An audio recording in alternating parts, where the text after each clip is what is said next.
Why did Unreal Engine 3 games have that weird wet look, like every surface has been laminated? John, you want to have a go at this one? I mean, that was just kind of where we were with... That was when we were shifting to more modern rendering pipelines, right? With like...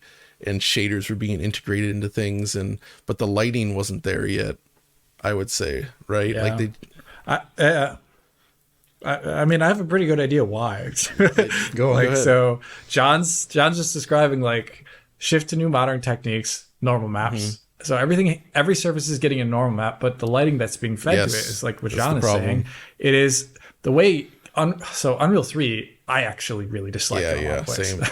But one reason why I disliked it is because their initial showing for it was light maps, real-time directional shadows, and then also like a good baked lighting system. They ended up throwing out almost all of that at some point during Gears of War 1's development cycle, and they ended up doing almost no real direct lighting in the games. So when you look at Marcus Phoenix in Gears of War 1 or any of those early Unreal titles, the thing that's lighting them is not like a direct light usually, but it's like each character would get like a spherical harmonic on them, and it would take in the contribution of a number of light sources and then try and light the model. That gives zero directionality to any of the lighting in the game, and every edge of the character model glows like crazy. And then the shadow doesn't even line up anymore. If you play Gears of War, you'll see that the shadow, like depending upon where you are on the map, it just like moves around the character. It has no bearing on like the real sun direction or anything like that. It's awful.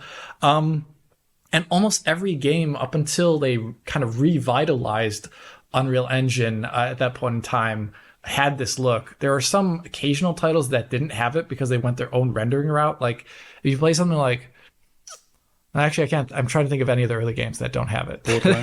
they almost all do. What about Borderlands?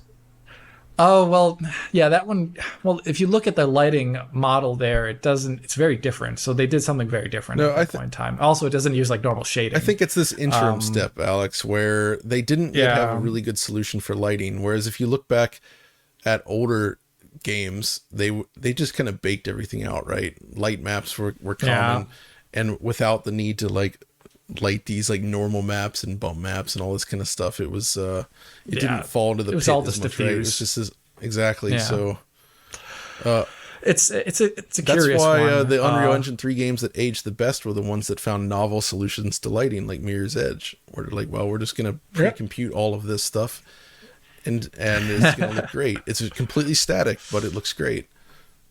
And I think this push towards this desire for real-time lighting ended up, it was too early for it. Like these were steps that had to be made, but everybody wanted to have like dynamic light sourcing everywhere.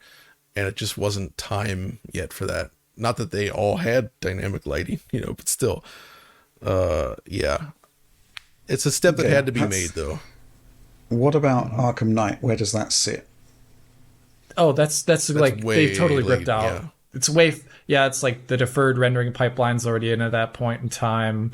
There's so many other things. They actually use direct lighting in that game quite often, unlike the early Gears games where it's pretty hard to find any light other than your muzzle flash that is a direct light in those And games, then we usually. with Gears 3, that's where they introduced the light mask system that was really common with Unreal, right? And that did help a lot in terms of like pre-calculated lighting, I would say. Yeah, and then they also mixed it with real-time shadows, which is something that was not at all in Gears 1 or Gears 2. It's really like that first 4 or 5 years of Unreal 3 that was pretty dire, where they didn't have solutions to those problems yet. And like everything would glow in the dark, like it was all being lit by like a white cube map or something. I don't know. Yeah, it is so. I just went for the BF3 video. I did load up Area 51 Blacklight because John mentioned it in the video, and it was just hilarious to look at how that game looks. There's some interesting things in there, but man, it is Unreal Engine 3 looking game.